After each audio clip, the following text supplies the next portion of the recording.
fantastic guest, Kasia, who's going to pronounce her second name for us, because I was trying just for the show and it's like, there's no chance. She even gave me the anglicised version and I fluffed that one. So, but I'll come back to you in just one second, Kasia. Just to remind you, this is a live show. It'd be lovely to have your sort of questions and thoughts and ideas shared with us. You can get me on my mobile, +44 7506 319 745. On WhatsApp is the best way to do it, or just call me, and I can get you on. We're streaming live on 2 platforms, Facebook Live and also on my YouTube channel. And again, you can drop comments and questions there. I think James might do some work this evening, my producer, and have a look at them and tell me if you ask any questions. And if I'm lucky, he'll send them to me. But he might not be able to see them because he's got very long hair at the moment. It's sort of covered face. So he may not be able to see through the hedge that's growing over his face. He'll be all right. He'll be all right. Look at that, Kasia. You're such a nice person. Already rescuing him from my terrible attacks on him. So, James, you've got an ally for once. But there you go. He who shall not be seen. That's who James is. He who shall not be seen. Kasia, it's great to have you. You work at a venerable London institution called the Royal Albert Hall, which we'll get into in a minute. But first, do tell us, how do we say your name? Because I sort of I'm rubbish at it. I mean, it's okay. You're not the first. You won't be the last. I'm sure. My full name is Kasia Kuchnicka, and I work, yes, you're right, I work at the Royal Albert Hall. I'm a contact center manager in there, and I'm also a wellbeing lead at the hall. And the wellbeing lead is the sort of the role that I asked you to come on. I saw you at a conference doing a sterling job of talking about bringing wellbeing conversations into the workplace. And yes, absolutely. Really enjoyed it. No, I really enjoyed inviting me. I really enjoyed listening to you, and it was an interesting story. So, are you a Londoner originally? So originally, I come from Poland. Okay. I came to London about 15 years ago. Came to study trombone at the Royal College of Music. Yeah. Finished my master's, then almost head straight over across the road to the hall, and I stayed there. And it's now almost 11 years I've been at the hall. And you're still playing trombone, aren't you? I think you're in. Yes, I am. Well, in various musical escapades. Tell us about that. Where do you play trombone? So I started when I was 12, really. So really early. But when I came to study at the college, I was classically trained. But then I fell in love with salsa and Latin jazz, and this is what I do now full time, almost full time. So you will be able to see me live at Glastonbury Festival soon, next month. I know. So that is a huge news. I'm really excited. Yeah, that's extraordinary. Yes. Who are you playing with? What's the name of the band? So the main singer is called Indira Roman, and the band is called Ahipati. Ahipati, which means chill for you, which is very appropriate for someone who is actually working in wellbeing, I think. Yeah, absolutely. And it's I don't think of Poles much as samba bands somehow. So I think London must have had an influence on you on that one. I can't imagine samba's huge in Poland. Samba, not so much, but salsa, yes. Is it? So yeah, absolutely. Wow. I think it's quite extraordinary how Polish people just love Latin music, and they have amazing dances in Poland.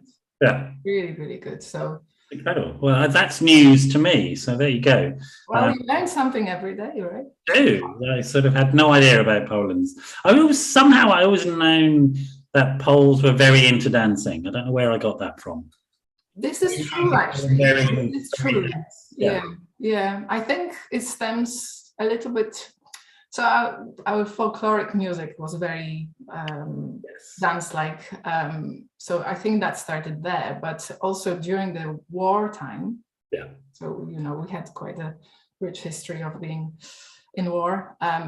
this was the way for people to kind of escape the hardship of war, and just bringing people together with a dance or with, writing music. Lots of artists had to, there was a propaganda. People couldn't write what they really felt like saying, so they had to find the ways to incorporate it, their thoughts into art. So we have some fantastic, poetry and music. And music itself, it's interesting because we were talking just before the show. We will come to the Royal Albert Hall, but I think this is an interesting line of conversation if we don't mind staying with it, because I think it's illuminating and may contribute to why you find the Wellbeing work, you were attracted to that. So not a lot of people know this, but music is prior to language in terms of development in an infant. So in utero, the fetus can recognize music well before anything else. And here's a little trick. If somebody's pregnant and you want a way of soothing your child postpartum, you can play certain music to them repeatedly and they'll recognize it postpartum. And you can play it to them when they're crying and upset. They'll recognize it and it'll take them back to the womb. And so musical appreciation development happens even prior to birth. I mean, it's an extraordinary thing. That is absolutely fascinating. I didn't know that. So amazing. My background is in the arts therapy, so I have all this really strange knowledge about the arts and therapy, for example. Is there somebody there with you? Do you need to introduce them? Yes, please. I was just thinking, I was listening to this program the other day about, children's ability to pick up languages quite easily. But that also translates to music. So if you expose young children to very even experimental music, they will be able to understand it later in their. North to 3, children acquire language. You don't need to teach it to them. And so there have been many studies that have done these experiments. They don't even need grammatically perfect language, as long as they have one language. It's the sounds that they recognize later on. So that is fascinating. And also sign language is prior to spoken language, verbal languages. So children will learn sign language first, sort of gestural stuff. But music itself is really, really interesting in terms of, and then coming back to sort of your intuition about the war and trauma and things like that, not just as a form of resistance, but actually as a natural form of therapy, because music and the arts in general are, if you like, the opposite of trauma. Yes, absolutely. And they are neurologically, literally the opposite as well. Fascinating. And I had some colleagues who went to work with the kids in the Balkans during the wars there. And they would work with the kids doing music and art and things like that. And then they would never go into the material of the war itself, and they never needed to. But the kids could naturally process I say natural, they could automatically process the trauma and the difficulties without needing to verbalize it, without needing to talk about it, but by it was a way of communication. Right? Absolutely. And it still is, if you think about it. Primarily it. And I remember I had this really interesting experience. I went to see a Matisse show at the Tate Modern some years back when they had. I think everybody's seen prints of his work and stuff like that, and you think, I would think that's nice, blue figures, that's nice, but but it doesn't but seeing it actually, the prints, but also seeing his work, it's extraordinary. And there was one room, literally, this is what happened. I walked into it and there were a whole bunch of stuff all over the walls, and I started crying, not dramatically, but I did. I suddenly felt very sad and tearful. And Matisse's claim to be classic as an artist who induces emotional responses. And I'd sort of seen the prints and thought, oh, that's not emotional, but I went into this room. I have this experience. And then I read what the curators had done. And what they'd done is they'd taken a lot of his artwork from the last few years of your life when he knew he was dying, Right. and put it all together in this room. I can feel myself welling up now talking about it. I know I had this instant reaction to Don't his. worry, I'm a mental health first aider. I'm here to listen. Tears are all right. There's nothing wrong with tears. But it's fascinating, this sort of emotional response, as you say, this communication. Yes, I had a very similar experience a few months ago when I went to Austria. And we were watching Klimt's works. Klimt, my favorite of all time. Yes. But seeing it live, it made me appreciate it even more, because the gold really, the gold he's using in his works, it's a different sphere. Like it touches, places in your heart that you never thought they are there. Yeah. So it's absolutely, art, music, any of those, even seeing. So this is my musician speaking now. Even seeing music written by Mozart, like the manuscripts, that instantly brings some sort of emotions in you. It's beautiful. If you ever have a chance, Royal College of Music has a fantastic museum with so many beautiful archives. Yeah, and you can see works by the greatest, and I don't know what it is, just that the way that they put the line, or they write something. It makes you realize you are in the presence of greatness, and it's just like, goodness. Well, I mean, I think it is interesting, and it's really important to recognize that the arts are absolutely essential in human experience. We can often forget about that and but there's that famous paraphrasing or even quote from Churchill during WW2, when sort of some minister for something came up to him and said, right, we need to divert money into buying tanks. All we've got left is the arts budget. And he said something along the lines of, if you get rid of the arts, why would we bother fighting? And it's probably not exactly what he said. He probably never said anything like it, but I like the idea of it, and I agree with it. There's something about creating meaning through creative and artistic endeavor, and in particular I think music is very powerful. Do you know what attracted you to music? Can you remember why? So I can try and convince my son to do it, really.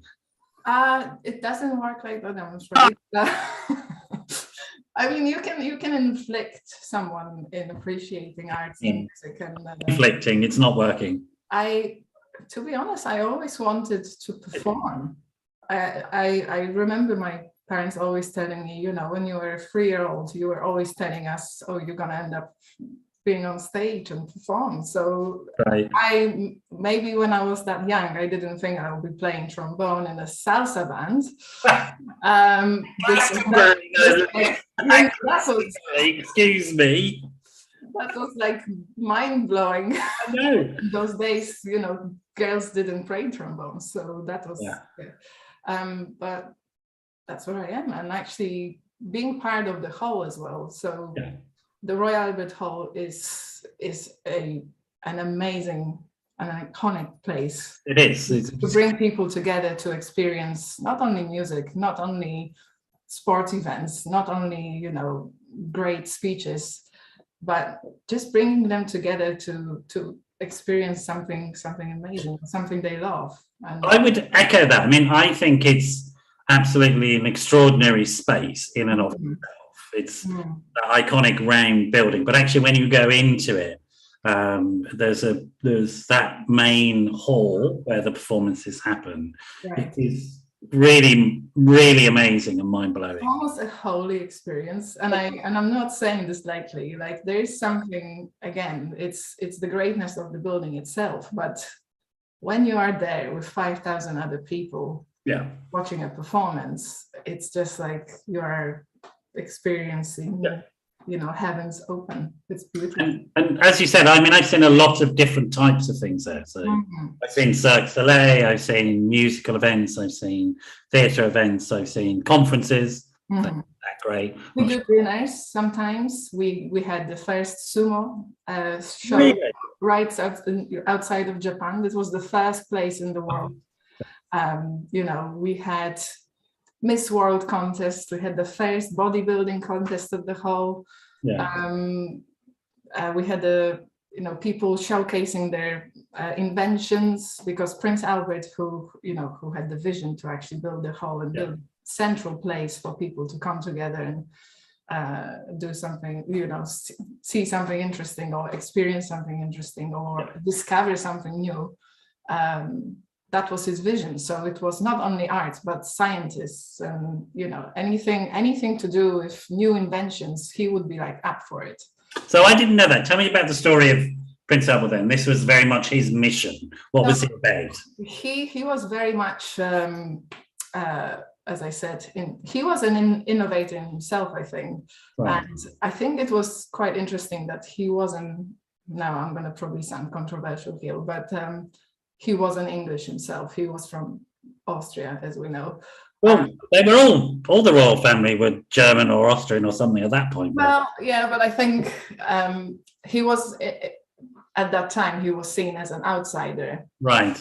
So he really, he had a slightly different, I think, outlook on what's going on around the world general. So I think that's why he was so much more interested in what's new, what's going on, like how can we improve life, how can we experience arts or music or whatever it is. That outsider experience, do you think, sort of shaped him a little bit in terms of the projects he wanted to get involved? I think so, and I think what he was trying to achieve, that's why we have 3 museums. So he purchased land around South Kensington, and his mission was to make it available to all sorts of groups, not only the richest, but everyone from every level.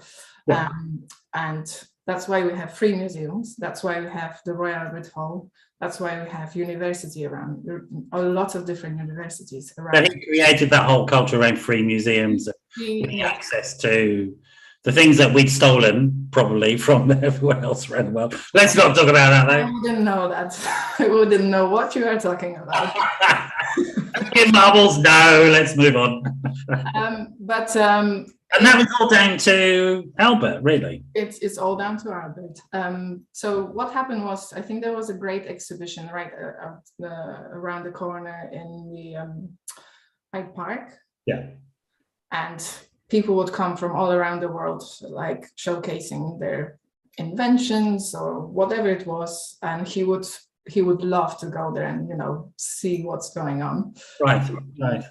And he thought, oh, why don't we have our own place to do this? So that's how the idea of the Royal Albert Hall began.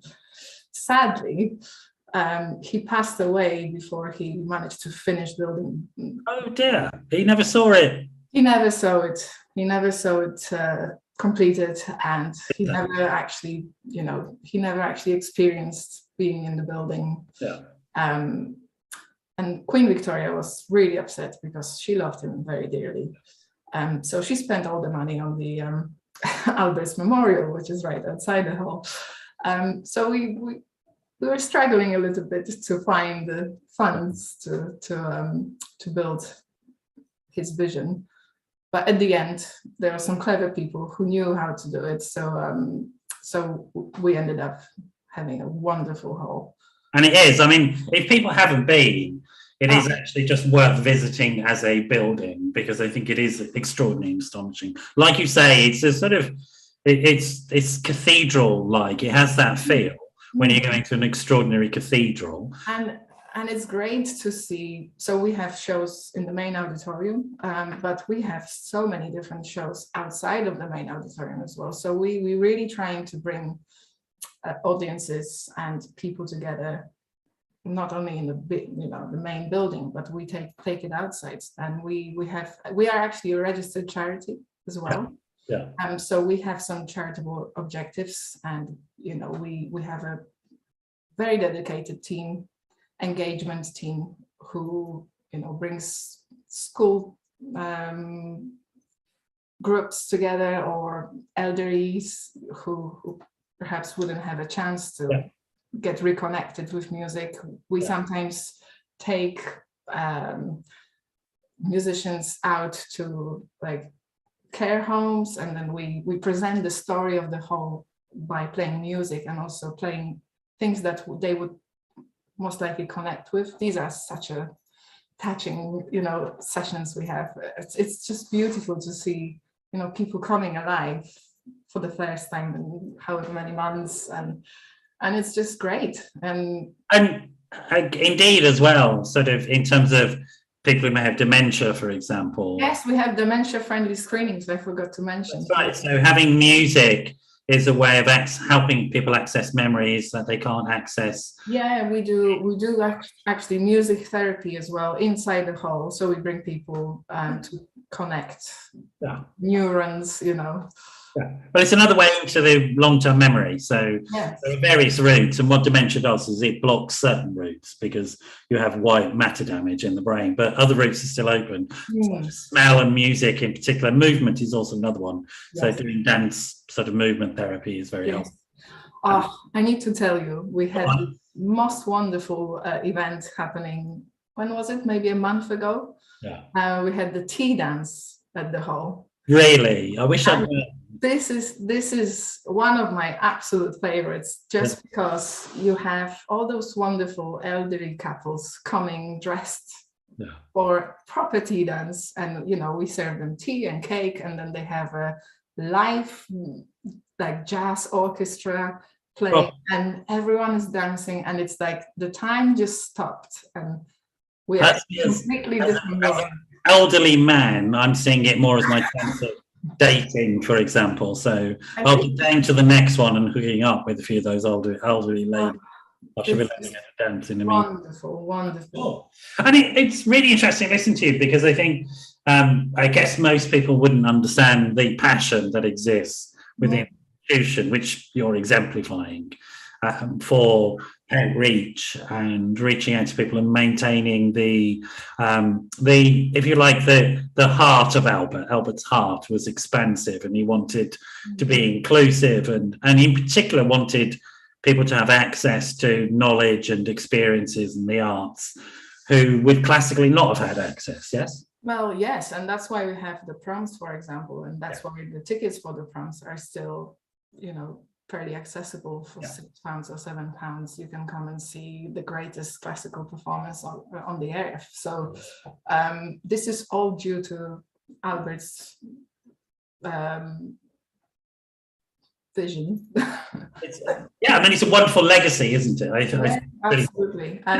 I think it links as well to the modern royal family, thinking about this weekend and stuff like that. So the two boys, for example, I think of them as boys, are grown men now, but they're linking to the common touch through their mum, but also supporting well-being and mental health, and connecting people. And it seems that somehow they picked up his mantle, and carry it on, and are very accessible as people.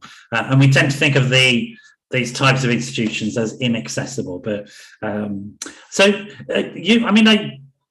did you know much about the Royal Albert Hall before you joined, or were you drawn to, or have you fallen in love with it because you work there? Is it what was happening? So I was drawn to the building itself, because when I was studying, every time you come out of the college, you see this magnificent building. I had actually chance to play once at the hall when I was at the college, which was also great experience. So I only knew it from the outside. I didn't really know what to expect while I was joining the hall. Yeah. But I have to say, this is now my family, and I'm not just saying this lightly. No, I can see your face lights up, Kasia. I mean, it's an automatic smile there. Yeah, no, it's just I've never worked anywhere where people are really valued so much, and people are put first. Yeah. And it's really beautiful to watch as well. Obviously, I've been there quite a long time, so I can see the changes and see, the journey that is building up, and I absolutely love it. The hall is very dedicated to its staff and making sure that people are actually taken care of and they are supported. And maybe if you asked me this 10 years ago, I might not have the same answer, but I think now, moving through different departments and seeing how we all come together, I can really see that, and I can really feel that, and we all kind of breathe this mantra that we are open to all, we are dedicated, and we work together basically, and we are embrace each other's differences. Did you initially come into the call center work, or was that something you picked up? Initially, I was a steward. Okay. I started as a steward, and then I moved on to the box office, and then I became. You were checking people's tickets as they came in, and I was making sure everyone is safe, and they have a great time, great experience walking through the door. But yes, then I moved on to the box office. I done that for a while, and now I'm looking after the contact center team and the whole telephony system at the hall. So it's quite a big role. It's a huge role, Kasia. It's not quite. It's a huge. With something like the Royal Albert Hall, with the range of services going on, it's a huge role. I mean, it's massive, right? It is. But I don't feel that way. Like people are so great, and it's just easy to do it now, I think.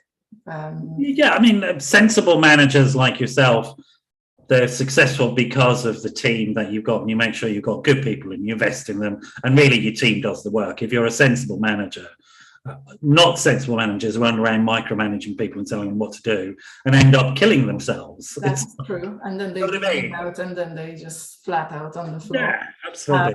But again, that's one of my kind of roles at the hall. I'm actually looking after the managers as well. So I'm as a wellbeing lead, I'm actually looking after all 450. Okay. So first of all, tell me what a wellbeing lead means for people who don't know, and then I want to circle back and figure out how did this come about in a place that is right so heavily such a family and such heavily invested, and we'll get that story. Okay. So first of all, tell me what on earth is a wellbeing lead? That is a good question. I don't know. I'm only the wellbeing lead. What do you think I know about it? I'm still trying to figure it out. No, I'm joking. To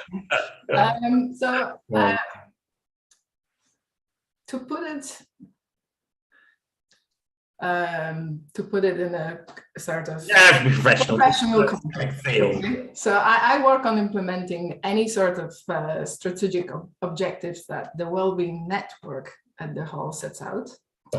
And these include like fostering, for example, a culture of openness, no blame, support around mental and physical health.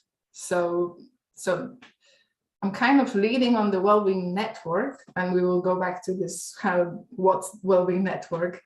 And I think if you really look at what I am doing at the hall, I'm a connector between all sorts of different teams around the hall, making sure that people are staying happy and healthy and motivated, and just embracing what they're doing, and trying to challenge them as well. Sometimes, sometimes I throw a controversial comment and then make them think of why are they doing certain things, or what are they doing. And so tell me about that network then. Who's represented in, not literally names or anything, but what might be represented in the network, as it were? So the network was formed back in 2018 in March, and we kind of need to go back a couple of years before that, actually.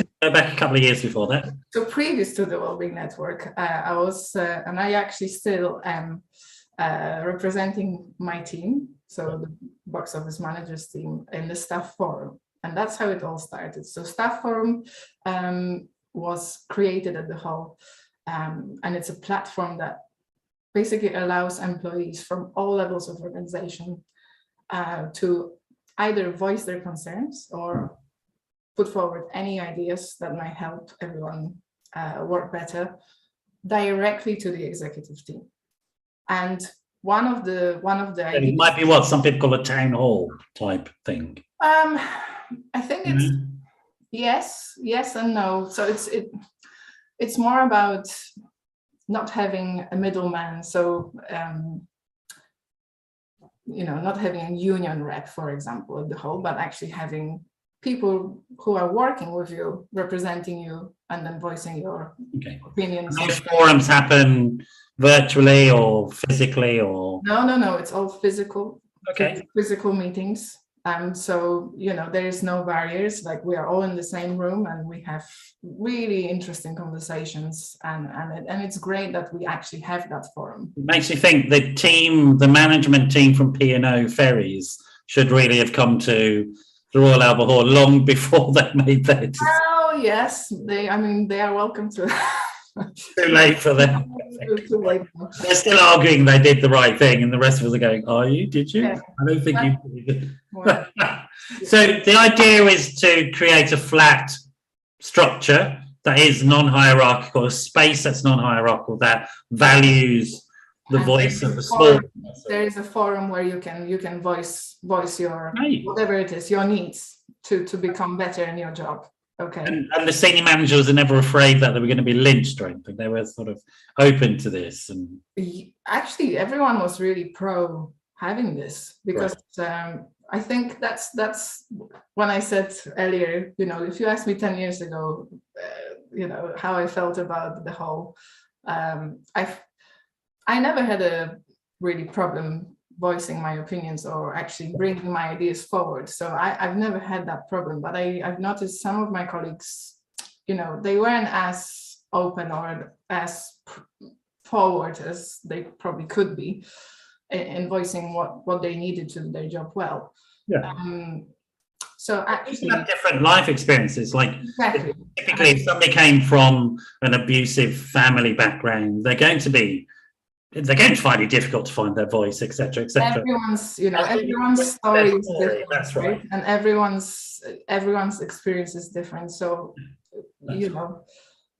I think having that sort of forum, having that sort of openness, it really changed the culture as a whole, and it also made it more transparent of why certain decisions are made. We could scrutinize anything that we think, oh, how did that idea come about? Why are you making this decision? And the hall had not been like that before. It just, somebody made that decision. We need to.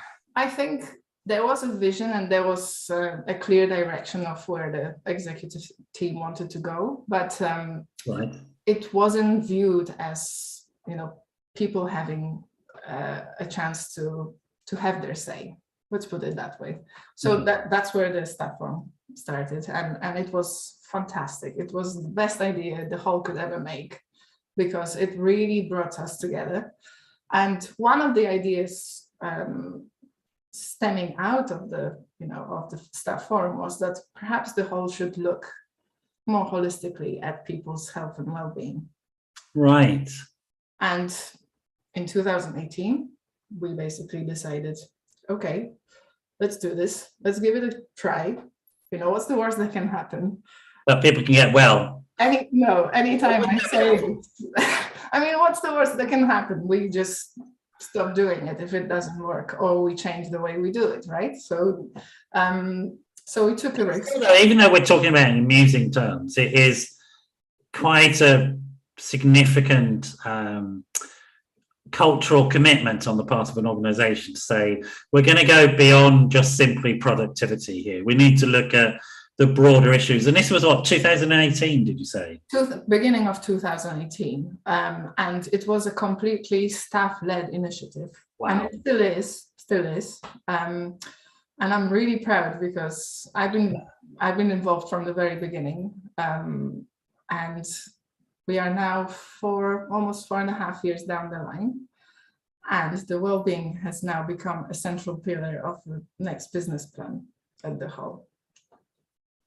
Well, yeah. which is absolutely incredible. But it just shows that, by doing really small actions and actually preparing that foundation to where we are right now, it really paid off. And I'm interested in the process, and I think other people will be, because I love these organic, dynamic processes. They are always much more successful, particularly around these issues, than top-down things. I'm not against top-down. I think there's some really good senior managers in organisations that really want to achieve things, but if they don't engage the base, they often fizzle out. It's much harder, but I would say without having the buy-in from the top, without a doubt, you can't start going from the bottom. So you have to, you kind of have to have the two-way conversation going on, and that's exactly what happened, and it was brilliant. And I think in many ways, it's like, for me, it's about trying to get people to develop that emotional maturity.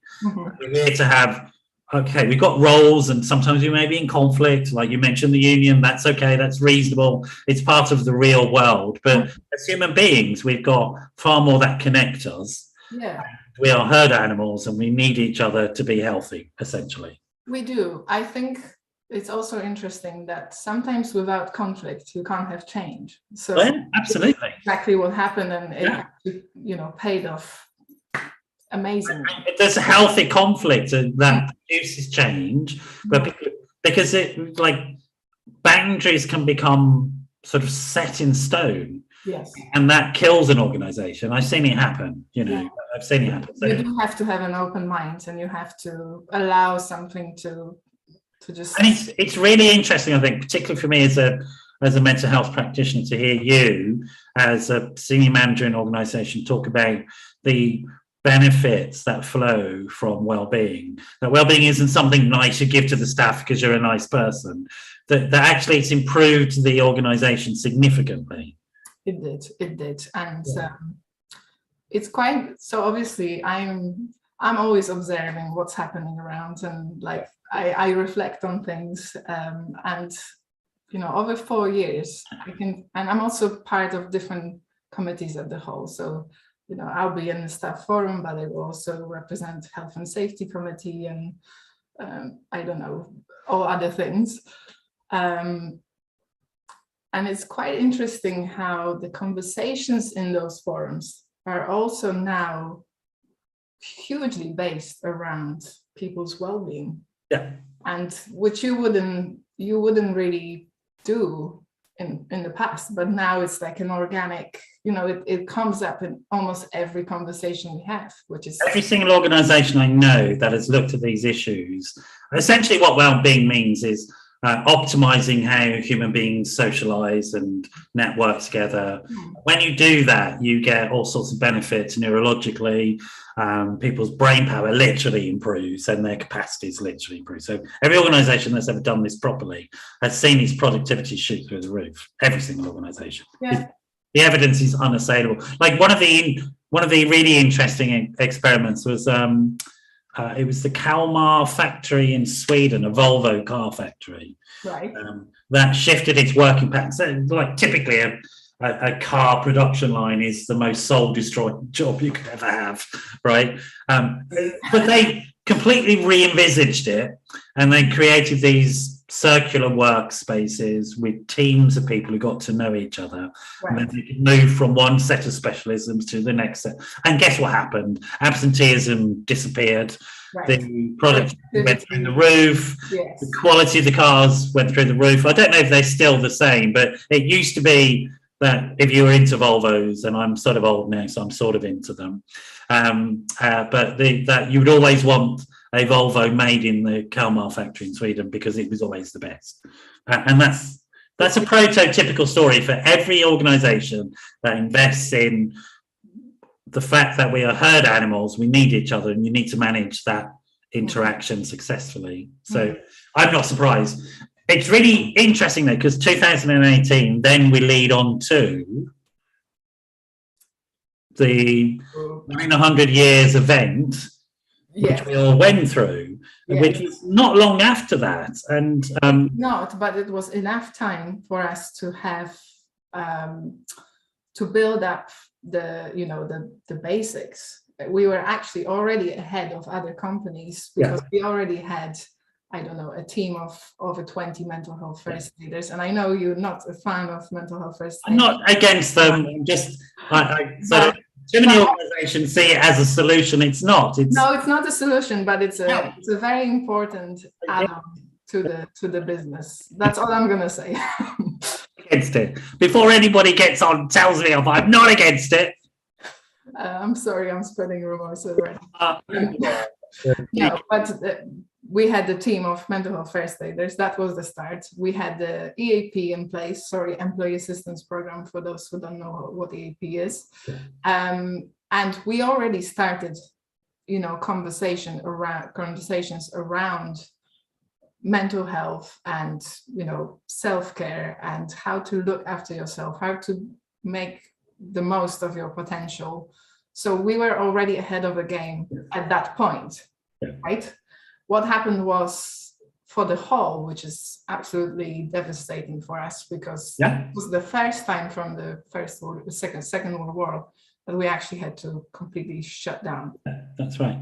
And, as a venue, entertainment venue that relies on people coming into the building, that was a huge, huge blow. And we are still coming out of it, and we will for quite some time, financially, but also I think the team in general suffered because of that. And well, it was what I would call an existential crisis. Yes. Our very existence is threatened, and those are big issues. Yeah. But as you say, you already had this network, and let me tell you about the network, because we never actually got into it. So the network the network's aim is to foster, promote, and kind of support health and well-being of all staff at the whole, and obviously support the whole in providing activities or training or whatever it is that we need to do to, and obviously facilitate those conversations.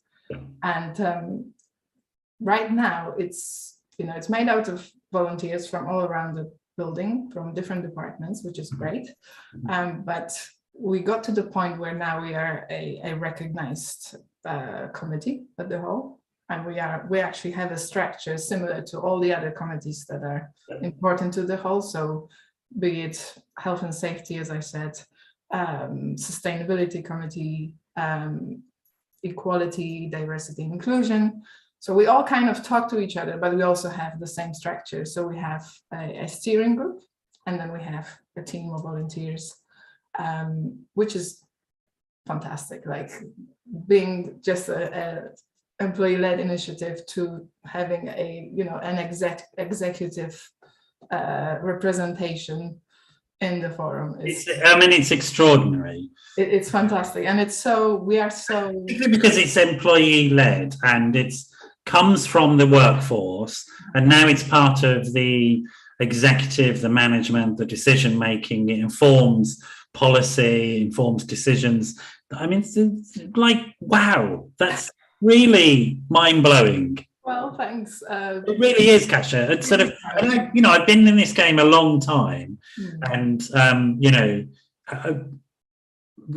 most organisations would chop off their right arm to have that level of staff involvement. They really would. You just need to listen to your staff and just get them involved in something, and then you'll see how amazing it is. So I agree with you, and it needs that sort of openness. Where did you learn to be that open yourself? Where did you get that from? My home, I guess. I don't know. I've always been quite. My parents were very. I don't know how to say. They were amazing in the sense that they've never let us just not explore something, if that makes sense. So they would always encourage us to go see the world, or we always had people around in the house, and I've always found it like fascinating to talk to older like friends and family members, and I don't know, it's not for some reason they're making me think of Prince Albert. Oh really? His open-minded attitude. Your parents sound a bit like that. They want new experiences brought in. They wanted to try things out, explore. Yeah, it's extraordinary. Like my dad is such a fantastic, like he has amazing knowledge about so many things, and maybe that's what it is. Like they've always had interesting conversations, so we naturally were drawn into. I'm going to hazard a guess and suggest it might be part of it. There's a possibility. There is a chance. There is a chance. There is a chance. Small. Yeah. And if you think about it then in terms of, because it's interesting, and I know this as a psychologist, that often what happens at work is we play out what has happened at family. That's it. So if we look at attachment, we have primary, secondary, tertiary attachments. Yeah. Our tertiary attachments are often to our siblings, and then it becomes school, then it becomes work. And if we've had, like you, good authority figures that are broad-minded and open, then we can embody that in ourselves, and we can that on. And it's really, I think it's really important organizations understand this, that good authority figures like yourself create cultures. You are, don't be shy on me. You're extraordinarily talented. You're running this huge sort of call center. As if that isn't enough, you innovate these staff forums. As if that isn't enough, you create brand new. As if that isn't enough, you decide to go to Glastonbury and play trombone. I mean, like, seriously. It's stimulating. What can I say? That's I'll spaceship soon, no doubt, off to the moon or Mars or something. I'll just popping up to Mars to terraform it. I'll be back in a week. I wouldn't mind if anyone is listening. Yeah, but I guess what I'm saying from a psychological perspective is this good authority. So it's not just listening, right? Yeah, I think it's also the other thing that I took from home, which is whoever I talk to, I don't really judge them based on whatever their characteristics are. Yeah. I'm actually like letting them be themselves and accept it regardless of what it is, right? And I think that makes people instantly comfortable to just be around and be a little bit more open, I suppose. And I've always been like this. So again, it's just something that I think lots of people are drawn to. And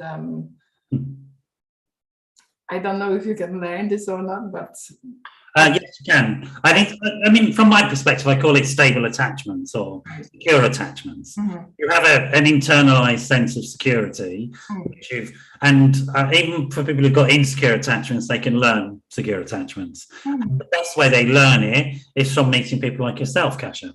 Right. And they get to understand, things can be different. They don't have to be frightening. It doesn't have to be manipulative. We can be in a win-win situation. It doesn't have to be zero-sum, win-lose. It's win-win, adult. Those terms. You're nodding away because you know these terms. You recognise what I'm talking about, yeah? Yes. And I absolutely know this as a fact, that if you treat people with respect as equals and adults, that's what they'll become. And that's what they give back as well, which is literally great. Literally, absolutely. And management isn't about telling people what to do, except when it is. I mean, there are times when you have to. Occasionally, you have to tell them off. Of course, because. But actually, it's letting them do their job their own way. Yeah. And just actually, that I was given this advice from one of my managers in the past, who said, "Look, let people do their job the way they want to do it. As long as the finished product is what you need. It doesn't matter how they get there." And I think that really changed the style, my managing style. It took me years to learn that. Yeah. I went through years of agony trying to get people to do it my way. As soon as I stopped that, people did it in their own way and were brilliant. Have you become more happy, happier? I'm much happier.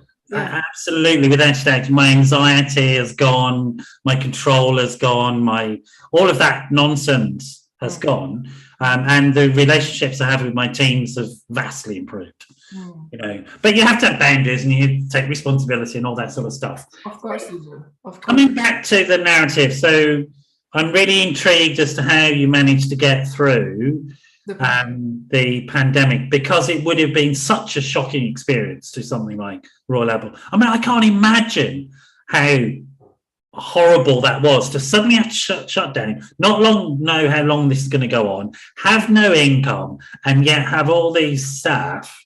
I tell you, it was that like? Unbelievable. It was terrifying, and I think everyone, as they left on the 18th of March, they thought, "Oh, we will be back within a few weeks. It's okay, you know." And then we might have been someone else is in charge, but obviously it didn't happen. So, so that was a bit of a shock. No, but the whole stand was, staff is the most important. Okay. Regardless of what's going to happen, staff is the first, and we are, you know, this is our priority. So financially we were okay at the beginning because we had some reserves, and you know, we could go on for a bit. But once the finances started to run out, that became slightly more difficult for our executive team. Obviously, they had to come up with a plan of what they're going to do. Luckily, the furlough scheme kicked in. So what they decided to do, and that really helped us a lot in terms of keeping our staff on. It was a brilliant idea. It was just lifesaver, I think. Absolutely. So I think immediately there was about... I can tell you without doubt, if they hadn't furloughed people, if the government hadn't done that, suicide rates would have bumped the number of people who died from COVID, without doubt, by a factor of 10 at least. I also think, we wouldn't have survived. No. But thankfully it did happen. So I think, I don't want to make up the numbers, but I think it was around 85% of our staff were furloughed quickly. Yeah. And then the rest, so the bare minimum, kept going, working online. Obviously no one, well, not everyone. So there was a small team of security guards who were on site. Yeah, of course. Because someone had to be there. So it was very, very... I just think of the whole as a national treasure, and the fact that somebody was looking after it for it. Grade 1 listed building. Of course, it had to be protected. Yes. Yeah. So we in terms of the building, it was a good time for us because we could finish lots of works that we were building works that were ongoing, and actually it really helped us in that sense. In terms of staff, the executive team, they were very, very clear that this is the priority. We keep everyone on the books. I think at the end, this was absolutely the last moment. I think we lost about 15 people in total out of 500. Wow. Through redundancies. And I just want to stop there. It's really heartbreaking because we didn't want to lose them. But you only lost 15 people. Right? Yeah. No, I just want to stop there and just think about, if we think about what's going on in our airports at the moment, that how ridiculous those organizations have been, our ferry companies, again and again and again. There's so many organizations that, because they didn't put their people first, are just falling apart at the moment. Yeah. But literally, this is a story, right? They're falling apart. But the organizations that put people first, like the Royal Albert Hall, I presume when you opened, you hit the ground running, and there was one hell of a big party and celebration. It didn't happen exactly that way because we had waves of reopening, closing. So we tried, but I think we're gonna have a proper party soon. So, but I guess the point I'm making is the idea was full capacity at any point when you needed to, right? Exactly. The idea was that we knew as soon as we get a go ahead, we will start putting the shows back up. We need people to be there to do their job, and people who know the building, rather than retraining everyone and bringing people. And I guess as senior team, you understood that you could rely on those people to just do that. Yes. There was no doubt, I imagine, in your minds that once the doors were open, your staff would come in and they'd be ready to go. And because you'd nurtured them and supported them, and they were back in the family home, as it were. Yeah. It was quite interesting how easily they just slipped back in. And it was just beautiful to watch as well. Obviously, everyone felt a little bit weird about coming back and actually being in closer proximity to. So the anxieties and the behaviors that we've observed, they didn't come necessarily from the stress of coming back to work and relearning how to do your job, although there was a bit of that as well. But it was more about, how do I behave? And health anxieties. Yeah. And returning work anxieties. Again, and how do I cope with coming back to work X amount of days a week? Well, now, and when I wasn't doing it. So and I cope with coming to work not in my pajamas as I have been. Or actually physically had to go out of the house. Right? I've got to now reorganize myself so I can shower before I go to work and all that stuff. All those things like shave, shower, right? Washing your hair. But I guess because you had the wellbeing work already set up, there were forums and support for staff to be open and honest about their anxieties about return to work, right? Yes. So let me tell you more about what actually the Wellbeing Network did during that time. So I think it was extraordinary how easy it was. We were slashed to half of what we normally have as a wellbeing team, but we were like immediately on it. We were like, okay, let's put the plan in place. We're going to do weekly wellbeing newsletters to keep the team connected, to give them some ideas of how they can cope with whatever is happening. We would engage people in, sending us their stories of what they're currently doing, or, what hobbies they picked up. Or so that was one way to connect everyone and making sure that, people are staying inspired somehow. We introduced daily stretches, so we were stretching at your desk. Right. Well, it was called stretch at your desk. I was running them every morning. But actually, I've noticed that, again, people from every level of organization would join us on Zoom and do stretches for 10 minutes. And people who were working, but also people who were furloughed were joining us because they found this was a great way of having some sort of daily routine.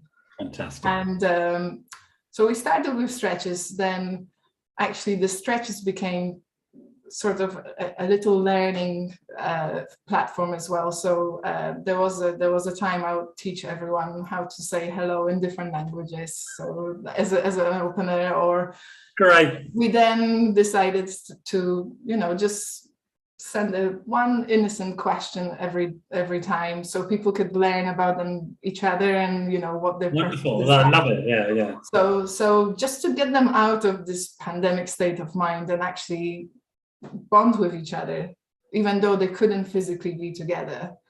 But it was so lovely to see, the engagement, and people, like, there would be some executives who would just pop in once a week, but everyone was in it, and like you could see into people's houses, and it was quite interesting. Actually, I do miss those stretches now, I have to say. After we were back in the building, we did a week of stretches for the Mental Health Awareness Week. Was it last week? 2 weeks ago, and they were great. Stretching is wonderful. I'm back in my yoga, I tell you. So yeah, but it's better than a cup of coffee, I have to say. Yeah. I feel so energized afterwards. It's absolutely, without today, no problem.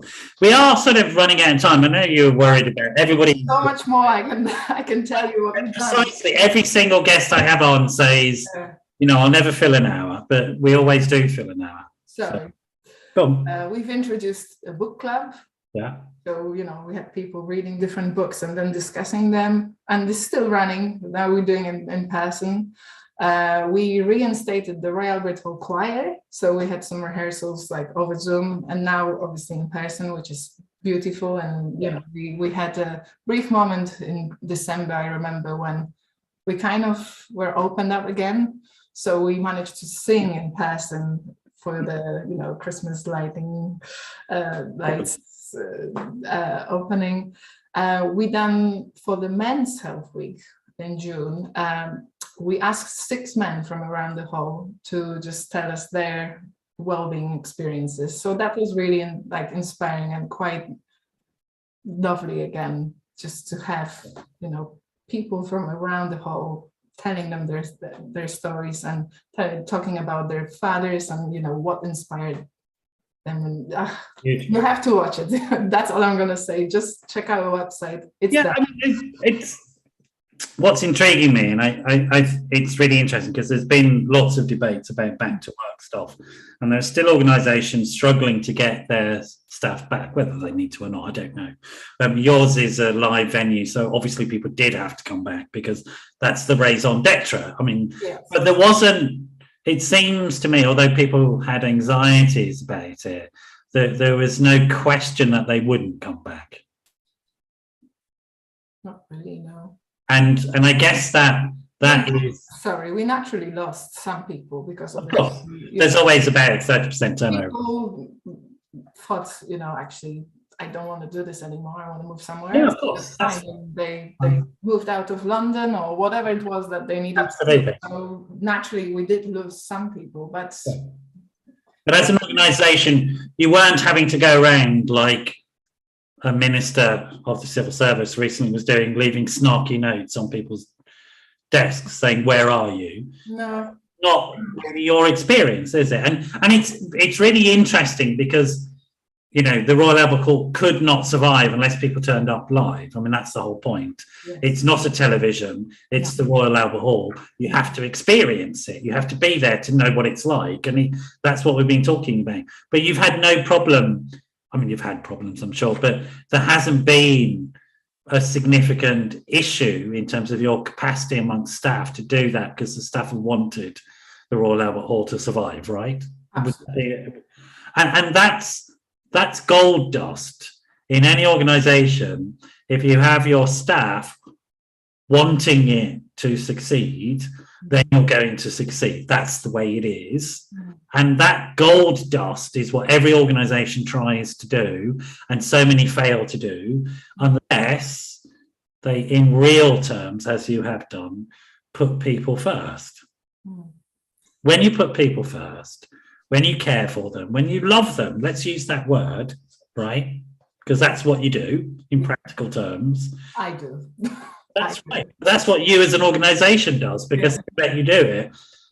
They love you back, and we know that as a fact, and they give you loyalty and they give you 110%, and that's what your staff do, right? They do. They really do. And actually, it was very interesting. So when we came back fully came back to the building, and we had kind of a very largely postponed Christmas drinks, which happened probably in March, as many organizations do. We're not talking about that. No, so Easter drinks was called. Easter drinks. The hall finally could recognize everyone who worked at the hall for over than 10 years, and the amount of people that ended up on that on that list was astounding. Like, it was over 50 people working 10, 15, 20 years at the hall, and still there and still celebrating. And wow. And it's great to see it. Like, our average service is over 5.5 years. Yeah. But when you take those extremes, like 450 staff and 50. It's unheard of in terms of hospitality and entertainment. They classically, it's a field that people come in because they need to earn a bit of cash while they're doing a college course or something like that. In most cases, yes. Yeah. But we do have to finish. We are at the end of time. I think it's an appropriate note on which to end is that. I mean, it's been great to have you here, Kasia. And sort of, I don't know, I never go to Glastonbury, but I'm tempted now. You play that you can get tickets anymore, can you? Is there anywhere else people can see you play that trombone? Actually, I will be performing in a few different places, so I can send you some details. Send us, and then we'll let people know, and you can have your. I'm sure you've got a fan club. Bandstands around London. All right. It's been lovely. You stay there. I'm going to say goodbye. It's been wonderful to have you on. What a great guest, folks. Really inspiring person. It's been lovely to be here. We have to finish there, though, I'm afraid. So I'm going to say goodbye, and I shall see you all next week. Bye for now.